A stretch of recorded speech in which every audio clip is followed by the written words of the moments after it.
over 55 years, your source for agribusiness news and features from around the Southeast and across the country, focusing on one of the nation's top industries, agriculture. The Farm Monitor is produced by the Georgia Farm Bureau in association with Abraham Baldwin Agricultural College.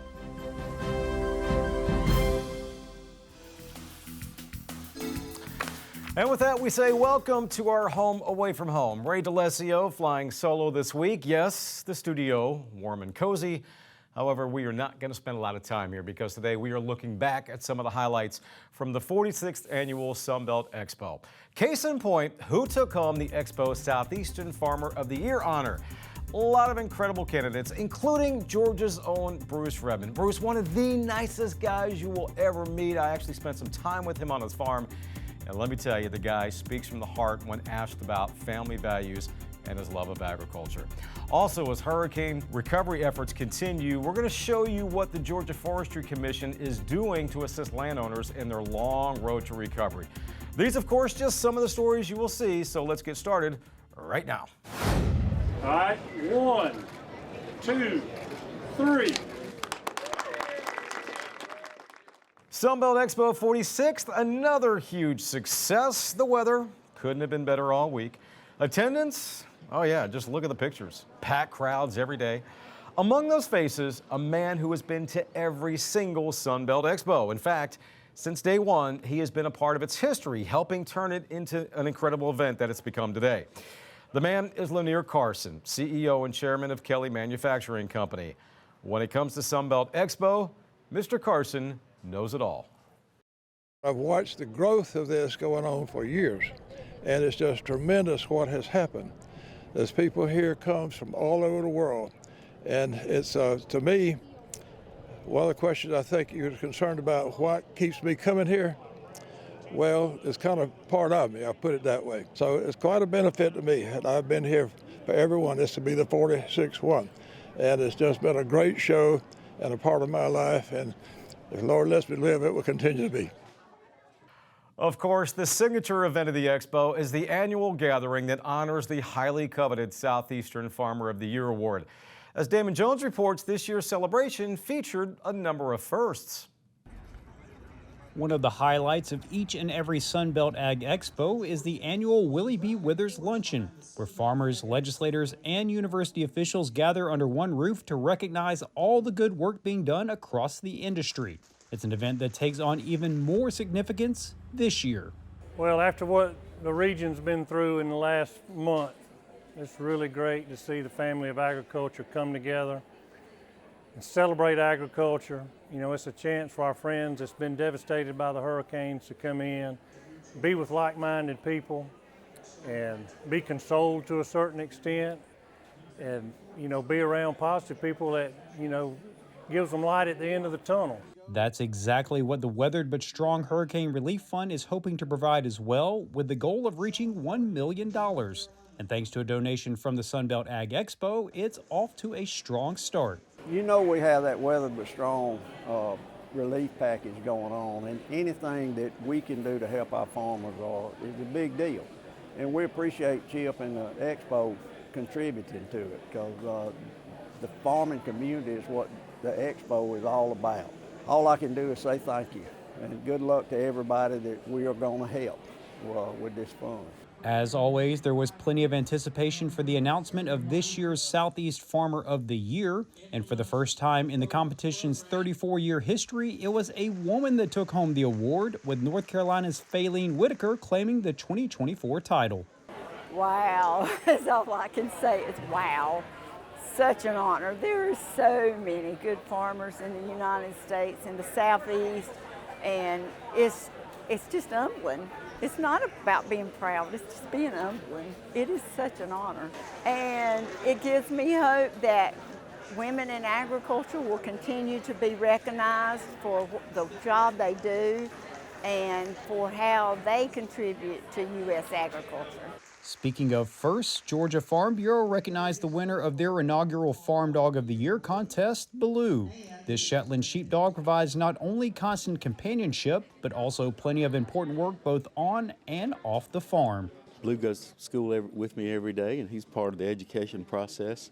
And just a chance to give back and utilize Blue to promote agriculture's great experience. We appreciate the opportunity. He'll round up a sheep on the farm, or he'll round up kids out on the football field. Just a lot of companionship. When the kids are depressed or I'm depressed, he's right there for you. The dog that won this year does a lot with ag in the classroom and teaching kids, which is what we do, about agriculture. So we are proud that we're able to present that in front of a bunch of different states this time at this Farm of the Year luncheon. Reporting from Spence Field in Moultrie, I'm Damon Jones for the Farm Monitor. When we come back, his passion, innovation, and unwavering commitment to his craft have earned him the 2024 Georgia Farmer of the Year. But for Bruce Redmond, there's so much more to it than digging up fields or planting seeds.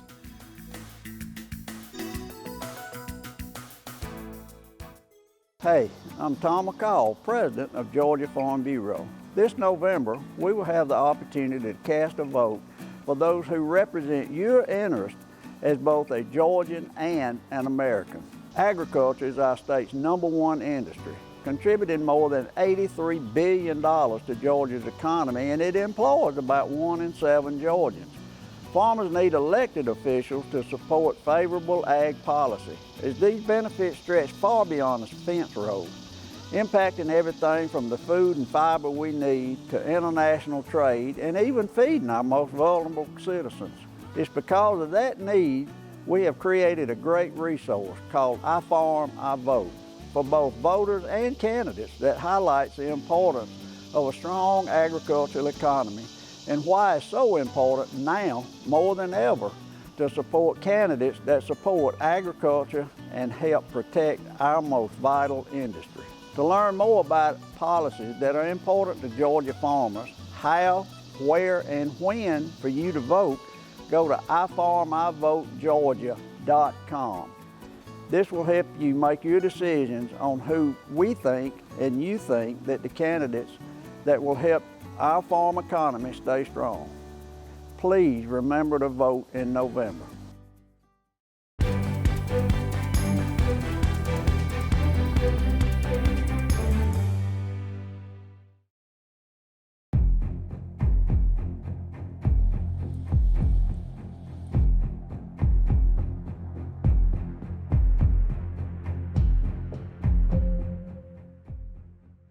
When Hurricane Helen hit southeast Georgia, it carved a path of devastation few could imagine, especially for the forestry industry. With nearly 9 million acres of timber damaged and $1.3 billion in losses, agencies are now in the process of helping landowners recover. But as John Holcomb tells us, that proverbial road to recovery is a long one. When the sun rose on the morning after Hurricane Helen, many in southeast Georgia woke up to what can only be described as devastation, as Mother Nature left her mark on the region. In that moment, however, many sprang into action. Agencies from all over, like the Georgia Forestry Commission, who had teams in place ready to do whatever is necessary to assist the region. When our response began, it started small and grew as the incident grew. As requests started coming in from counties, we partner with a lot of other state and federal agencies to form the best response that we could. We work closely with GEMA, DOT, Georgia Department of Natural Resources, but throughout the response, the peak of our response was about 247 personnel, 10 chainsaw strike teams, and 24 heavy equipment teams consisting mostly of our bulldozers, as you see behind me. From there, that's when the recovery process began, as crews shifted their focus and set out to assess the damage in the affected areas, a process that allows them to know how to begin to best assist landowners in the wake of such widespread damage. Soon after, the week after the hurricane hit, we started a timber damage assessment, driving around looking at what areas were hit hardest. We can use these numbers to determine what areas of the state need the assistance, and we can then get on the ground with landowners, help them with our federal partners, help people start over and get them set in the right way. After assessing the damage, officials are saying that Hurricane Helene traversed 8.9 million acres of forest land, equating to what is being estimated at almost $1.3 billion, as the region is a huge timber-producing area, with many prime timber stands now having to be salvaged for a fraction of what they were worth. Forestry is one of the biggest economic drivers. It employs many people here in these local counties and brings in a lot of money to the local economy. So this devastation obviously is going to send shockwaves throughout the communities here. So the hardest hit stands were the most valuable stands. So landowners are seeing their most valuable stands devastated with 50% or more loss. That requires a salvage operation where landowners are only getting cents on the dollar of what they originally would have got. According to O'Connor, this is a storm that will no doubt have huge, long-lasting effects for years to come for forest landowners, as he says many will have to start completely over by salvaging and replanting, meaning it will be at least 15 years before their stands are profitable again. Not only have they just lost their long-term investment, they're having to start over from ground zero. And to grow a stand of timber is to get to where it's merchantable, where they can make money back off it. That's 15, 20 years time. So this is a very long-term issue and will have ramifications for many years. Reporting in Ailey for the Farm Monitor, I'm John Holcomb. And just to let you know, Georgia's top ag organizations, including Georgia Farm Bureau, have joined forces to establish a relief fund aimed at supporting farmers affected by Hurricane Helene. All donations processed through the Georgia Foundation for Agriculture are tax deductible. You can contribute via the QR code on your screen, a secure online donation form, or by check. For more details, visit gfb.org/hurricane relief. In carrying forward a rich farming tradition, Bruce Redmond has made waves as Georgia's 2024 Farmer of the Year. At the heart of his operation and his story is Shiloh Farms, a successful operation built by his late father, which Bruce now runs with his family. Without question, this farm represents Bruce's resilience, innovation, and a dedication to the land. Here now, a closer look at how Bruce balances his father's legacy with his own vision for the future.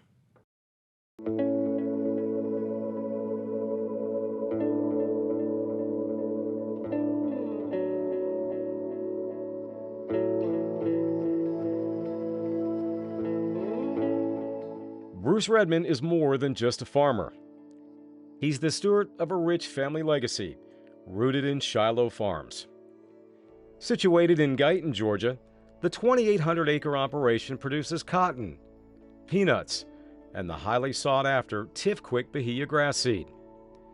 But at the heart of Bruce's story is the influence of his late father, Larry Redmond, who started the farm in the 1980s. 6 years ago, you lost your father. You were very close to him. You took over the farm. His legacy was important to you to keep it alive and well. And how much of that is a motivating factor in the way you run Shiloh Farms? I have, like I said, a factor of motivation that most people don't. I can't get the gratification from my father like another person can. So I have a goal that I'll probably never reach. So it drives me not to impress him, but to not let him down, not let our name down. Bruce's success is undeniably a family affair. His wife Jillian, a respiratory therapist by trade, now spends as much time on a cotton picker as she does at her day job. Their 4 children are also growing up immersed in farm life. Shiloh Farms is one of the largest producers of certified Bahia grass seed in the Southeast, a venture that began in the late 1990s. Bruce says diversifying into Tifquik Bahia grass has been a key part of the farm's success. His commitment to conservation has also shaped the farm's operations. He was named Conservationist of the Year in 2021 for his efforts in soil and water management, the same award given to his dad in 1993. What drives that commitment to really be a better steward of the land and conservationist like you are? Every night when I go home to my 4 girls, knowing there's another generation that I need to be conscious of to set things in motion that they could have a possibility to farm if they wanted to. and to take care of the land. My dad always said, and I took this to heart, you get out of the land what you put into it. So I need to put into it more than I'm going to take from it so they could have a chance to. Yeah. Or maybe the next person, maybe not so much my family, but I'm not going to be the last one here on Earth, hopefully, or my generation. So got to look after the future. And that's what I've always tried to do, and that's why we do a lot of the practices that we do now.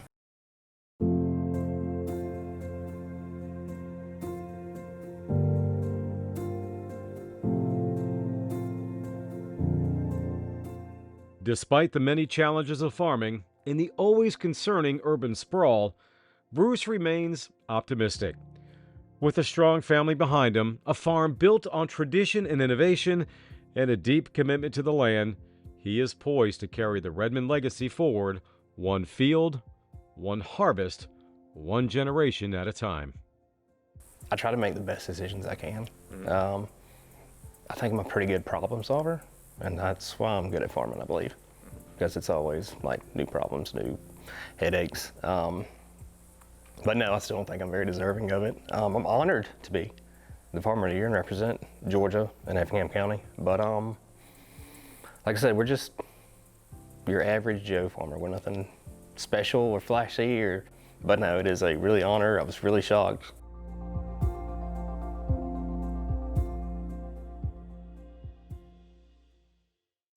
So humble, and I will vouch for him. The man is absolutely, without question, worthy of the award. Up next, join us for a journey into the world of comfort food as we head to the kitchen for some award-winning chili and soup. Meals from the Field when the Farm Monitor continues.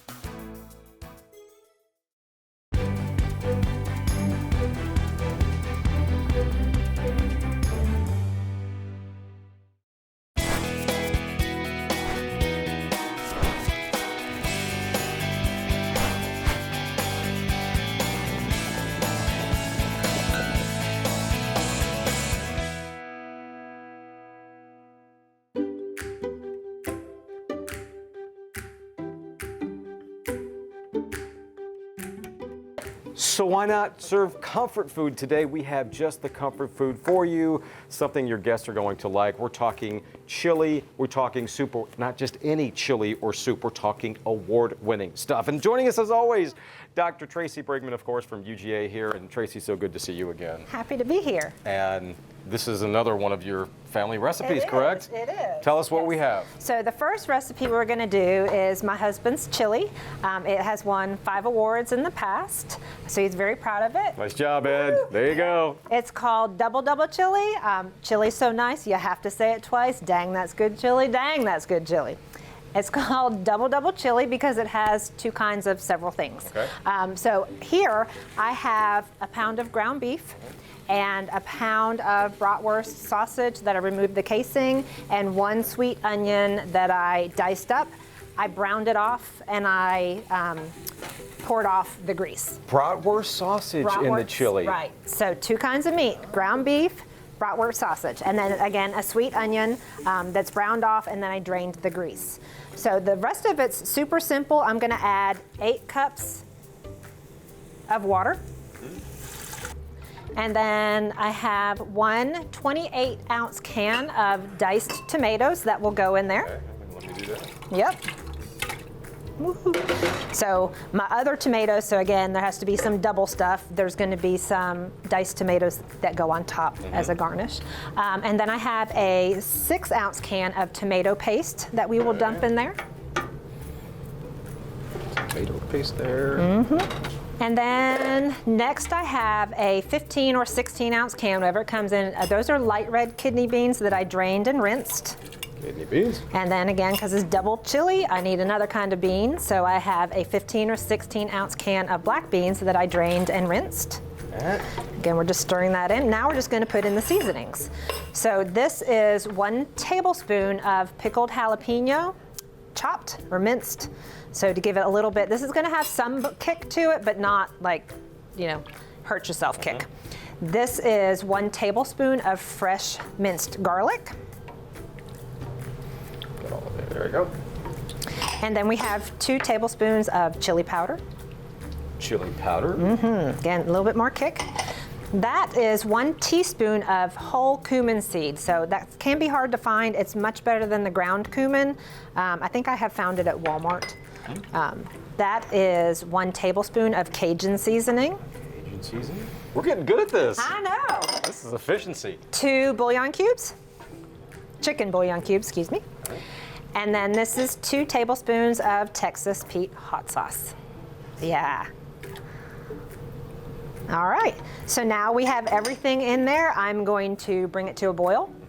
Once it boils, I'm going to turn it down to a low boil, and we boil it for an hour so that it concentrates some. Some people like their chili a little bit more liquidy, some like it a little bit less liquidy. So we're going to boil this for an hour, stirring every 10 to 15 minutes so that it doesn't stick to the bottom. Again, this is just going to boil for an hour, and then you have your double chili.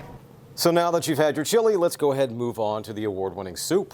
Yes, so this is my award-winning soup. I had a former coworker, her maiden name was Bouillon, so I went to the House of Bouillon and competed in a soup-off and made my potato leek soup, and according to the judging, I won by a landslide. Okay. So this is a favorite soup of ours at home. Again, potato leek soup. This is leek. I found this easily in the grocery store, and a lot of times people haven't cooked with leeks. So what you're going to do is you're going to cut off the very tip, because nobody wants to eat that, and then you're going to also cut off the very top part of the leek. But then you can use the entire leek, top to bottom. Oh, okay. So I'm just going to cut it into little wheels. Little wheels until I get all the way to the top. Once I have my leek washed and rinsed really well, in this pot I have a stick of butter or a half a cup, and then the leek that I washed really well, and I'm going to saute it for 15 minutes till it's nice and soft. Okay. Okay, so my leek's been cooking for 15 minutes, and then I'm going to add, this is 2 cups of chicken broth. You can buy store-bought broth. I made it from bouillon cubes, 2 cups of water, 2 cups of bouillon broth. My thickener is cornstarch, so this is 1.5 teaspoons of cornstarch. I want to mix it into my chicken broth and kind of make what they call a slurry, because it won't thicken until it warms. If I just do this, it's just going to sink at the bottom and not do anything. So I'm going to, and I don't want lumps. No one likes lumpy soup either. So I'm going to, my 1.5 teaspoons of cornstarch mixed into my 2 cups of chicken broth. I'm going to add that to my leeks. Then I have 2 cups of potatoes that I did, I guess, small dice, medium dice. I have them soaking in water because as I was getting stuff ready, I didn't want them to turn brown. So if you want to go ahead and drain them in that colander. So there's my 2 cups of diced potatoes. I'm going to bring this to a boil. Once it comes to a boil, I'm going to add 1 cup of heavy cream. Natural heavy cream. Yes. Stir that in, and I'm going to simmer it until the potatoes are done. And of course, you can find all these recipes by logging on to farm-monitor.com, going up to the very top in the recipe section. Again, these are award-winning recipes by both Tracy and her husband, Ed. Thank you for sharing those.